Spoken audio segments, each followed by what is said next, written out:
विजय असो, महात्मा ज्योतिराव फुलेंचा, सावित्रीचा विजय असो.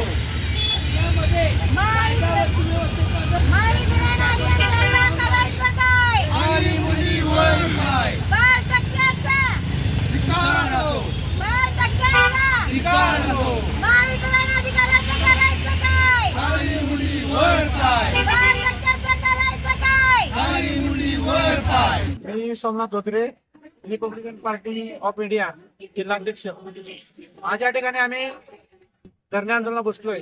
धरणे आंदोलन बसण्याचं कारण असं की सातारा विभाग महावितरण मधले जे 12% साहेब आहेत त्यांनी जो गेले 7 ते 8 वर्षात जो घोटाळा केलेला आहे त्याच्या संदर्भात आम्ही या ठिकाणी उपोषणाला बसलोय.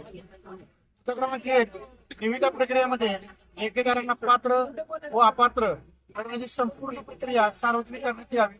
कोणत्या निकषांवर ठेकेदारावर पात्र करण्यात आले आणि अपात्र ठरवण्यात आले याचा देखील खुलासा त्यांनी द्यावा.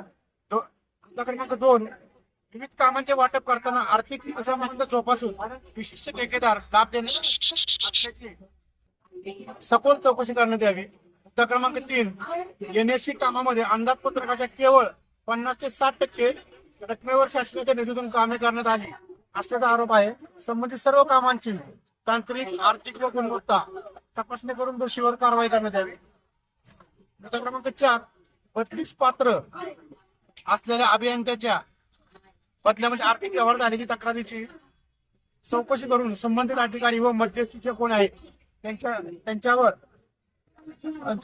कारवाई करण्यात यावी. मुद्दा क्रमांक 5, प्रत्येक कामामध्ये अवैधरित्या पैशाची मागणी केली जात आहे.